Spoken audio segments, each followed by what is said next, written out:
exciting and new. Come aboard, we're expecting you. And love, life's sweetest reward, let it flow. It floats back to you. Love boat, soon we'll be making another run. The love boat promises something for everyone. Set a course for adventure, your mind on.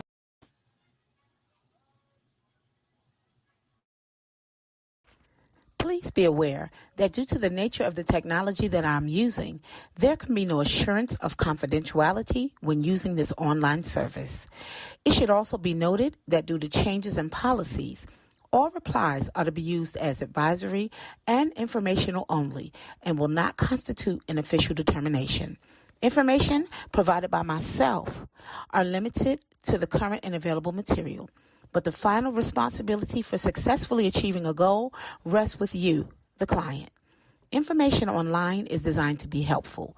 However, this information changes frequently, and it is recommended that you, the individual, will consult another physician, another specialist, and or religious leader to aid you in your overall behavioral wellness.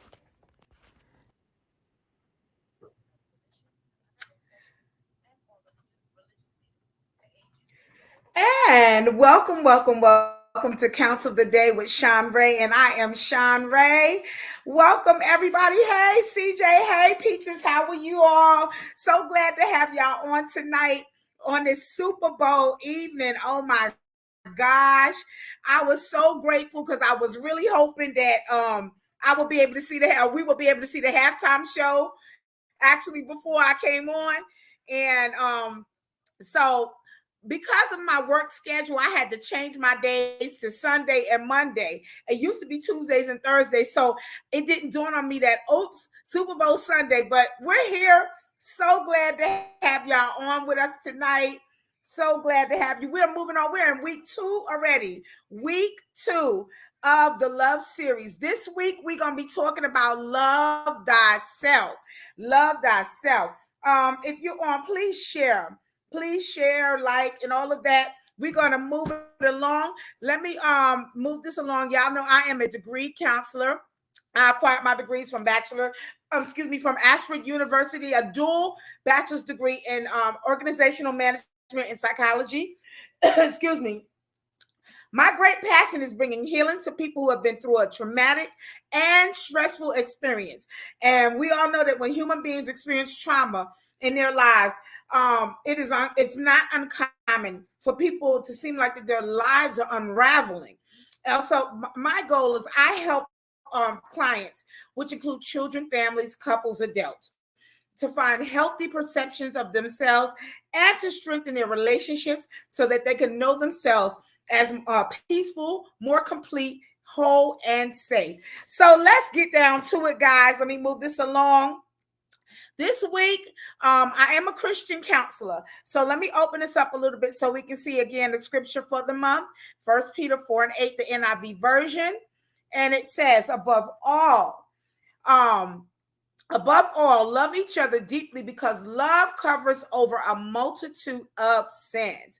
Now, let's go into our definitions really quickly, and then we're going to move this on because I just want to get in and out tonight. This is an open platform, so if you have any questions or if you have any life scenarios that you don't mind sharing, I will pause and give highlight to whatever whatever you want to say or whatever questions you may have. Okay, so the definition of love, I chose 3 of them. One says an intense feeling of deep affection. Number 2, it is a great interest and pleasure in something, which is a noun. Number 3 is a feeling of a deep romantic or sexual attachment to someone, and that's a verb. Now let's move to self-love. The definition that I chose for self-love is regard for one's own well-being and happiness. For example, chiefly considered as a desirable rather than a narcissistic characteristic. Okay, this is not a narcissistic characteristic. You're not self-absorbed. You're not self-indulgent. It just means that you care about yourself and that you're not going to put yourself in any toxic or harmful situation. Peaches, good evening. Peaches, my sister. Thank you, your brother. Peaches, your brother designed the t-shirt for me.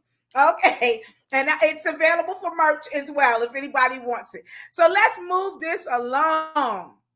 All right, let's open it up a little bit for our key points on tonight. We're going to be in and out, in and out.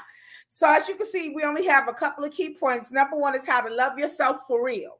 Number two is 6 strategies to loving yourself better.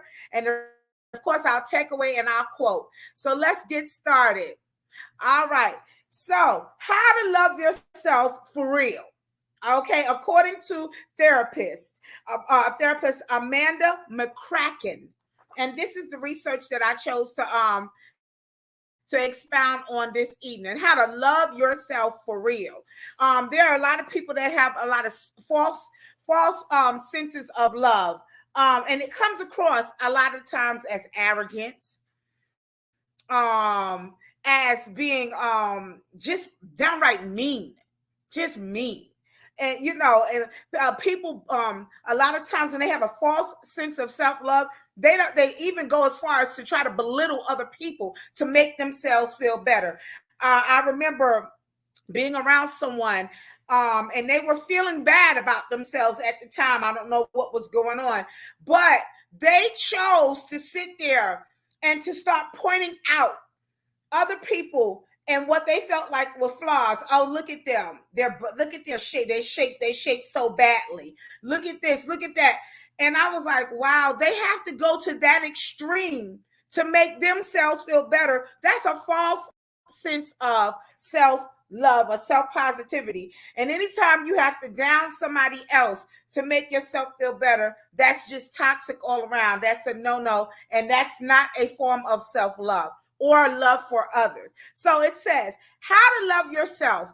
Advice is ubiquitous these days. So if you step into your favorite gift shop or any type of shop to find self-love manifestation candles, they sell candles, y'all, topped with rose quartz, positive affirmations, card decks, which I actually like those, the positive affirmations, pillows embossed with self-compassion quotes.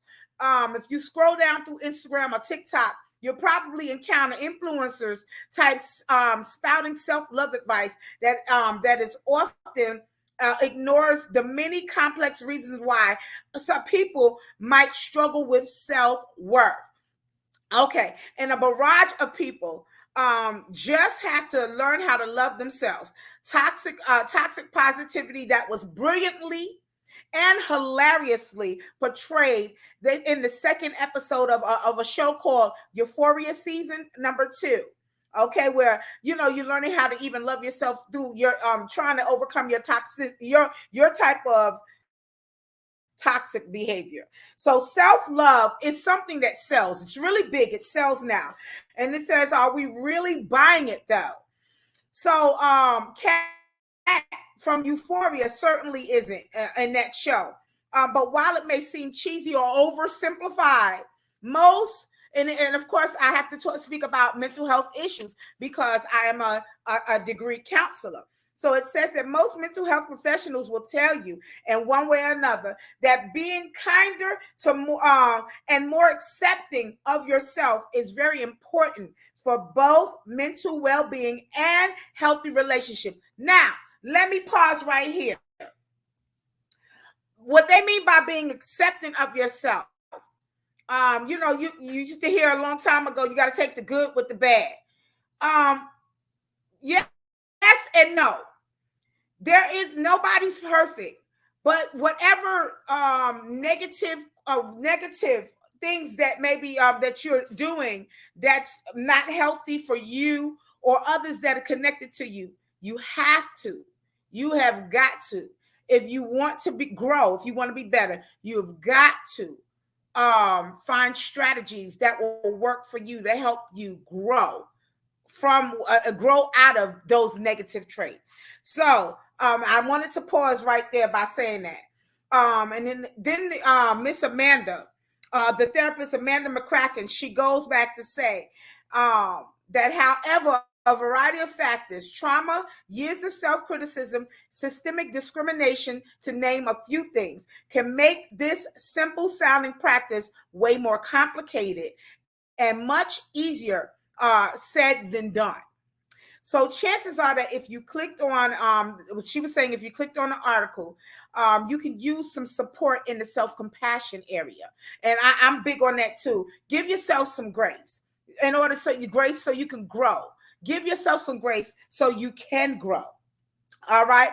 And so what Dr. Amanda was saying is read on for their practical tips on how to actually love yourself better. No inspirational quotes required, but no shame if those help you as well. So number one, let's go to number one. Let's go to the first thing. First strategy with maybe helping yourself love yourself better for real. Let me open this up a little bit. How to love yourself for real. Number one says, think of self-love as a practice, not a destination, and define it for you, which means you have to customize self-love for yourself.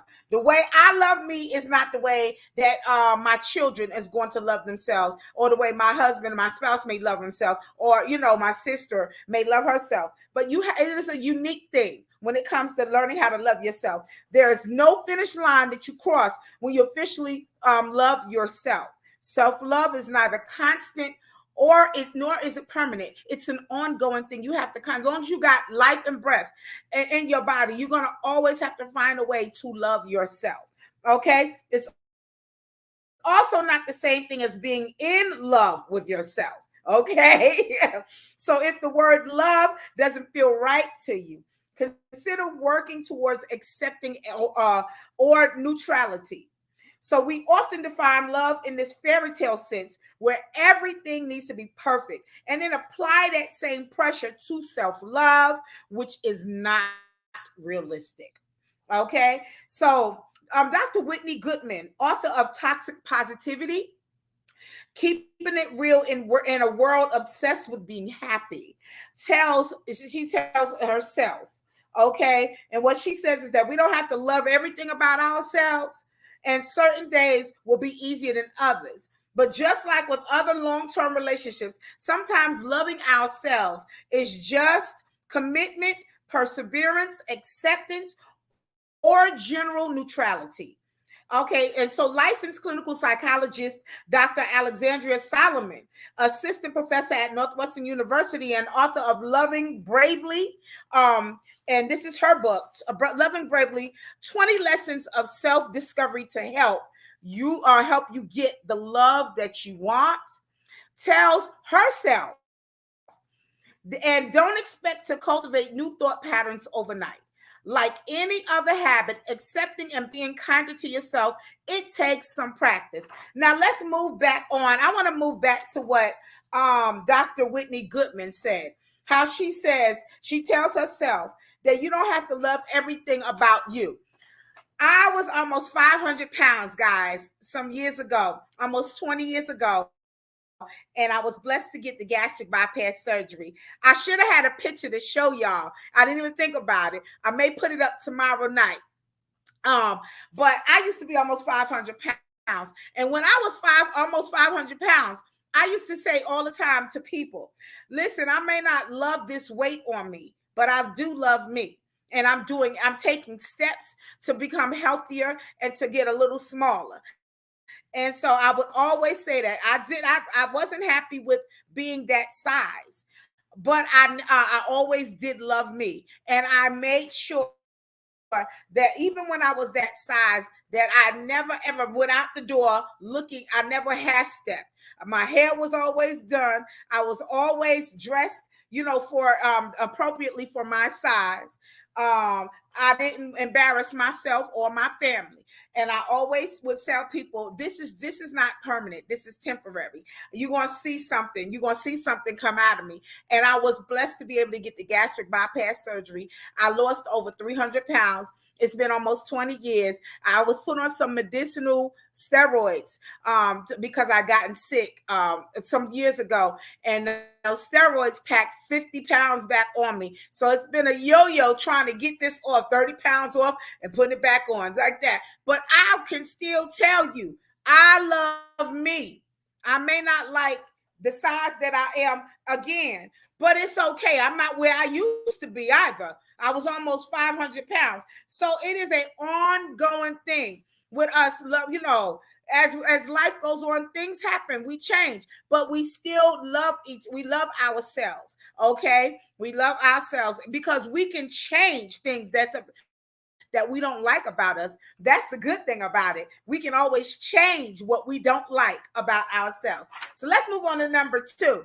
Number 2 says, know that you don't have to love your reality in order to love or accept, or forgive yourself. So imagine your closest friends and family members who show up with love for you when you're at your worst. And some of us have been at our worst. A lot of us have, actually. Least successful, insert negative adjectives about ourselves. Then we ask yourself if you treat yourself the same way when you're at your lowest point. We love our friends and our family despite their faults to an extent. To an extent. Okay. All right. But it's so hard for many of us to love our own selves when we're at fault. And when we realize that perfection is not the prerequisite to being loved by other people or loving yourself, we can begin to practice self-acceptance and maybe eventually self-love. Okay. So again, we're going right back to it. Right back to it. We may not like every single thing about ourselves, but we better love ourselves. We better love we only get it one time. We only get this life one time. Nobody is perfect. And then as we live and we go on in life, we learn. The more you live, the more you see things, the more you learn, the better we are supposed to get. Sometimes we fall back. Let's talk about dieting or eating healthy. This is the season and at the first of the year where a lot of people make healthier food choices. They start their exercise plan again. I'm starting mine again, but I have to do things. I have to do things very slowly. I can't just jump in and then turn around and hurt my body because again, I was diagnosed with a disorder some time ago. I don't want to flare that up, so I have to take it in stride. So I started up my routine again. Listen, at least I'm telling myself, at least I'm starting something and I'm doing it and I'm sticking with it. I don't care if it's 15, 20 minutes, 3 times, 4 times out of the week is more than what I was doing. And I feel myself, I feel more energetic when I'm doing it. I really do see. I may not see the weight coming off, but I feel more energetic. I'm feeling better with me doing this. So again, I didn't like the fact that I had slowed down. I had slowed down with walking and stuff like that, but I still loved myself in the process. And then learning and encouraging myself to step out and let's do this again. Let's start it again. And again, I can't jump on. I know my limits. I can't jump all in, but what I can do is start right where I am and start. I don't care if I start doing 10 minutes up to 15 minutes, up to 20 minutes, up to 30, like that. At least I'm getting started. And that's what we're to do with anything. I just chose exercise and eating healthier as an example. But it says that and it says, anybody that's been weighed down by wouldas, couldas, and shouldas knows that accepting your mistakes and imperfections can feel near impossible. Now, I'm going to go back because this is, again, this is Dr. Ida Gooden, who's talking right here about self-love. I think what she means by accepting your mistakes and imperfections, is just what you're just owning up to it.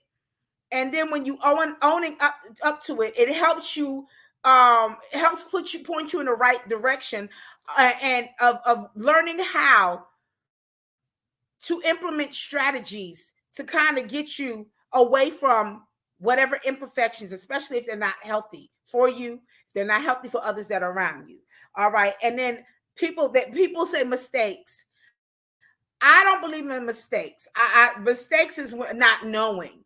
But when you're constantly repeating the same thing over and over again, then it becomes a habit and then a lifestyle. So it's up to you to decide if you want this to be a part of your lifestyle or not, or your life habits, or if you want to change them for the positive or for the better.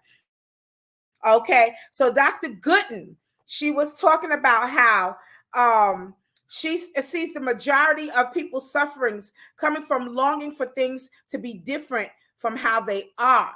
And she said, Dr. Goodman says that she uses a dialectical behavior therapy practice called radical acceptance to help people accept the reality of their lives while also having hope for the future. So again, I believe what she's saying is you now denial. When people are in the denial, change will never happen when you're in denial. So if you can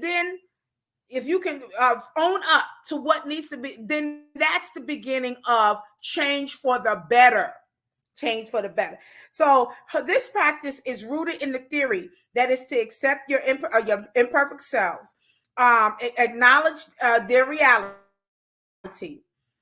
She said, and what we resist persists. What I just said. That's Dr. Good. In other words, if you deny what's going on with you, you're more likely to get stuck into negative self-talk.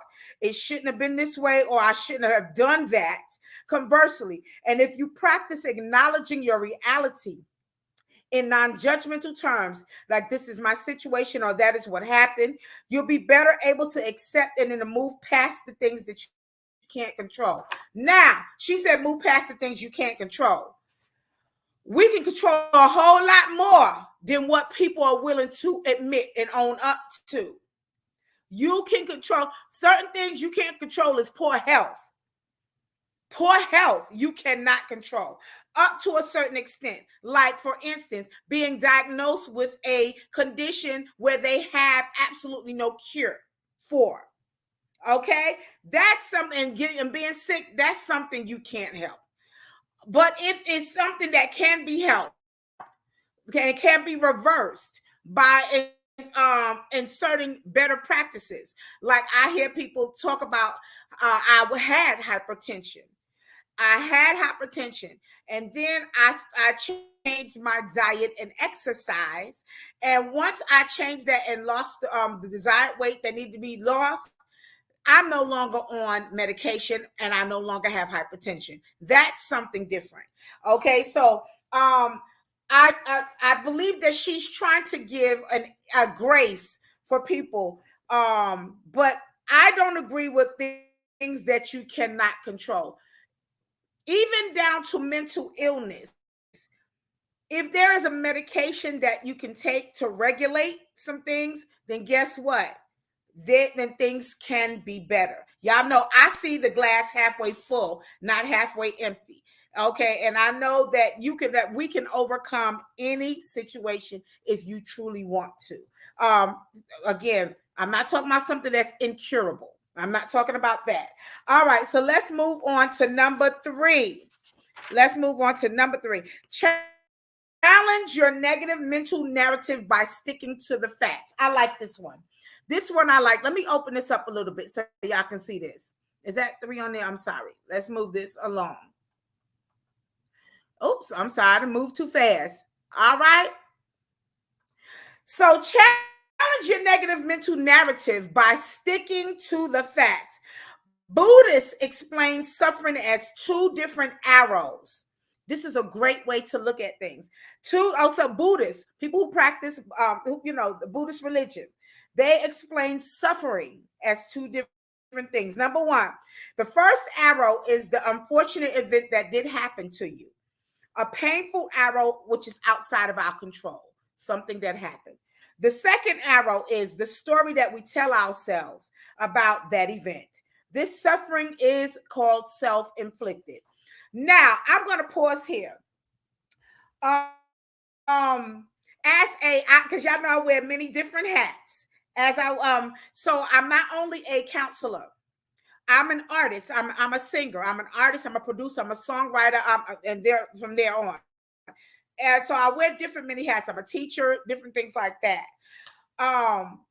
But those family members that know, they know growing up, I didn't have an easy childhood. Where I grew up in the projects in New York, it was a very dangerous place where I grew up. And we were extremely poor. We were extremely poor. And the list goes on and on and on. It's like the very similar story of other people that, you hear famous people talking about where they came from. They didn't have this, they didn't have that. Now, as an artist, a gospel artist, years ago when I first started stepping out on my own as a single artist, on my own, I remember going to a interview, a radio interview, and so the person that was interviewing me wanted me to talk and wanted me to talk about, not only my music project at the time, but my life. So I spoke about my project and I spoke about my life, my family, my mom, my siblings at the time, and talked about different things, where I came from, how I got into the field of singing, was blessed to be able to move over into the secular realm, singing with artists such as Mariah Carey, but different, and the list goes on. So the lady, it wasn't good enough for her. She wanted me to tell a sad story. She said, but tell me what you've been through. Tell me it. And I just smiled. And I said to her, and I said, to the viewing audience, I said, I want to ask you all to please excuse me, because I choose not to speak about the negative where I came from. I said, my story is very similar to a lot of other people who came up under hard times. I said, but I choose to speak about the positive that came out of it.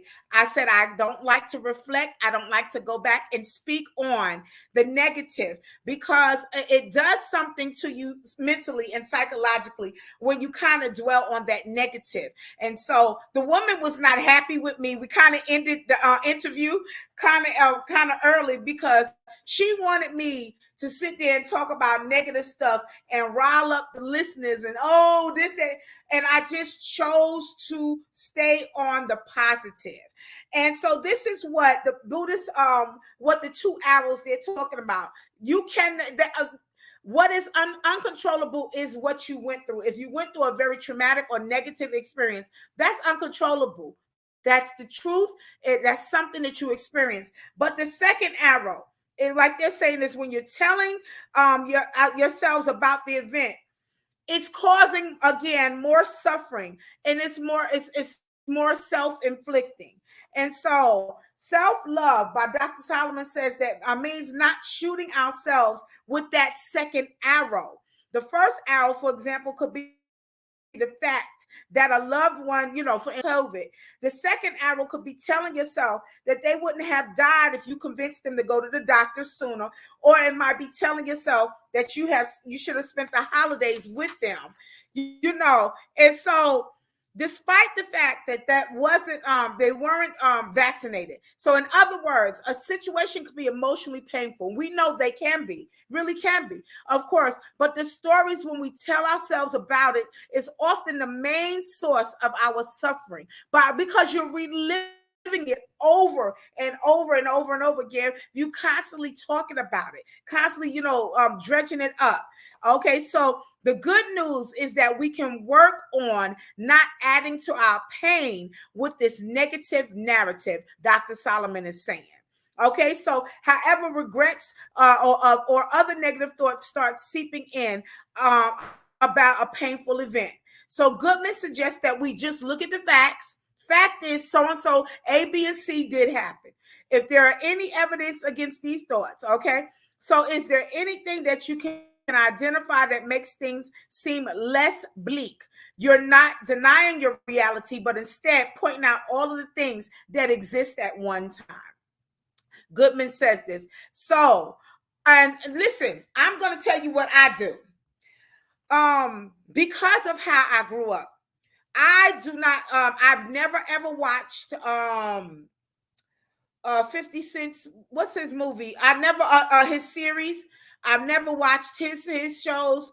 The show with Cookie and all of them, Scandal and all that. I don't watch those things. I don't watch reality shows. I don't entertain those things because a lot of it is bringing back up things that I saw and experienced growing up as a child. So I won't even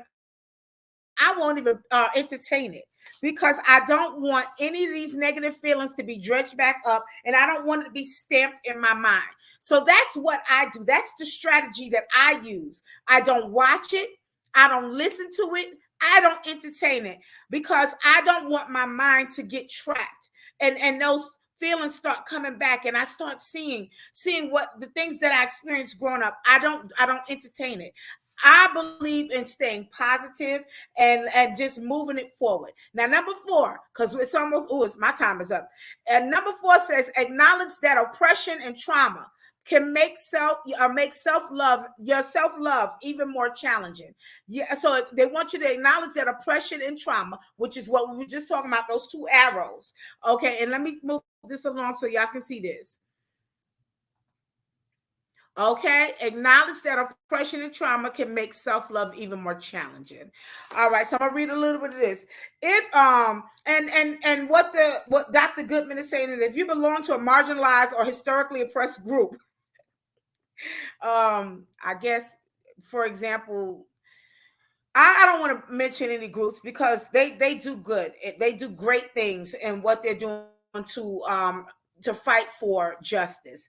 But what the doctor is saying, that sometimes being a part of these groups, they internalize societal messages telling you that you're not valuable. Okay. And even if you don't believe these messages about these particular groups are true about, Dr. Goodman is saying that there can be pressure to overperform in an attempt to disprove them. Okay. So let's look on some tips here. So trying to be kinder to your bodies can be one small step towards healing. Trying to be kinder to yourself and your mind. These are small steps towards helping yourself. Let's move on to number 5. Number 5 says, and let me keep it going because my time is about up. Let's move this along. Number 5 says to practice setting boundaries in real life and online to build your self-worth. I wholeheartedly agree. Let's read this whole thing. All right. So setting safe boundaries in relationships is an important step on cultivating self-love. Avoid giving your time and energy to people, parents, friends, or partners who trigger feelings of unworthiness. All right. So Dr. Solomon advises part of practicing self-love is not seeking water from an empty well. Let me say that again. Dr. Solomon says that part of practicing self-love is not seeking water, okay, from an empty well. I'm going to pause here and give you a quick example. I had a very close family member I used to tell all the time, you're looking for approval and love from your parent, and that parent just don't have it to give. So, and I said to them, and it was very serious when I said it to them, and it made them think, but their self-worth was so diminished until although it was true what I said to the person, can you accept the people that love you in your life? Can you at least accept them and love them back the way they love you?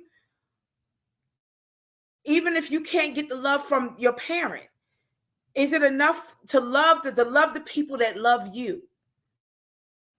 And the person was like, well, I know that they love me and stuff, but my parent.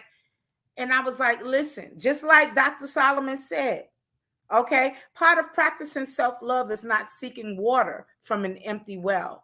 A person, if their well is empty, they're never going to give you water. They're never going to give it to you.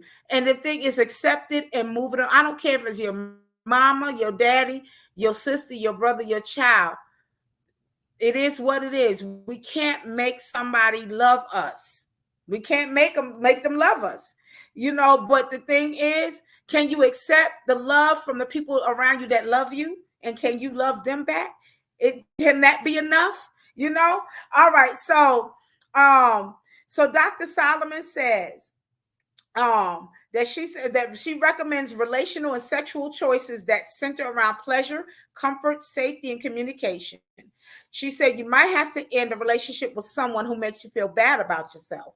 She said a red flag in romantic relationships, for example, and if you necessarily stop all communications. She said if you cannot necessarily stop all communications right away or at all, in the case of demanding a demanding boss, or a critical parent. Try practicing radical acceptance as outlined above and setting even small boundaries. Dr. Solomon says like ending a phone conversation with a loved one who's bringing you down. Okay, or not checking your work email after a certain time in the evening if you got a boss that's just ridiculous. Okay, so as she was saying, if you're in a relationship like you said, your parent or your child or something like that, you just make sure that when you communicate with them, it's in small increments. Just checking to see how you're doing. Okay, love you, bye-bye. That's it. They don't ever have to say I love you back. Okay, love you, bye-bye. Because all we can do is what we can do. And that is it. We can't make anybody, like she said, you can't get water from an empty well. All right, let's move on to number 6 and the final one tonight. Let me open it up. All right. So number 6 says, remind yourself that loving or at least accepting yourself is a worthwhile pursuit. All right. So as we mentioned earlier, social media influence is toxic, as in using self-love as a way to avoid taking responsibility for one's actions or attributing success to self-love instead of privilege. But self-love has the potential to profoundly impact your life if you define it as an acceptance of who you are and a commitment to personal growth. Let me say that again. Self-love instead of privilege. Self-love has the potential to profoundly impact your life. Profoundly impact your life. Okay? If you define it as an acceptance of who you are and a commitment, you're committing yourself to personal growth. Self-love isn't navel gazing and never contributing to the world. It's actually the best foundation to have a loving, healthy partnership with someone else. It's the best foundation to be a parent. It's the best foundation to share your gifts as you work in the world. And this comes from Dr. Goodman. All right. So let's move this along. Okay. And that's okay. I had 2 of those. I want to end this. Let me show you the takeaway very quickly. All right. So the takeaway, and this is from last week. I'm just keeping it because I like what this is saying. Okay. The takeaway says is if you ever want to love someone, love yourself unconditionally first. You're always with yourself. You might as well enjoy the company. You have to grow. You have to love yourself unconditionally. The absence of self-love can never be replaced with the presence of people's love for you. Okay? Nobody is going to love you more than you love yourself. So, and if you learn to love yourself, you can love others so much more better. I don't even know if that's a word. So much better, not more better. Let me give you this quote really quickly. All right.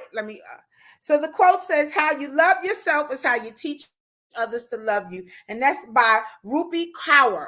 Okay, that's by Rupi Kaur. All right, so we're going to end this tonight. Thank you all for joining me. Let me open this up. for my fellow colleagues, counselors, this is where I got my teachings from. And so you can find it for yourself if you want to look it up. All right. I want to thank you, thank you, thank you. Okay. Oh, okay. So if there's a past Counsel Today with Shanrae series that you missed or you just want to rewatch, you can go to my YouTube channel at Shanrae Price. Select any past series that you want to watch. Please remember to subscribe and press the bell. All right. It's there. If you missed something or if you just want to rewatch it, go to my YouTube channel. And I am a professional one-on-one counselor. So if you're interested in counseling or one-on-one counseling, feel free to contact me via my Facebook Messenger at Shanrae Owens or via my email address at shanrae.price@gmail.com. I am a lifestyle strategist, and my aim is to aid you in your life's goals and your life's dreams. All right. And I want to thank you guys. Thank you so much for being a part of this on this Super Bowl Sunday night. Thank y'all for showing up. I'm going to come on for part 2 tomorrow night, 9 p.m. And again, this is an open forum. If you have any questions, if you have any life scenarios that you want to talk about, we can stop. We can talk about it. And my main thing is I say it all the time. We can overcome anything. I'm a believer in that. See y'all tomorrow night. Have a good evening. And I'm going to end it with this video. I love this song.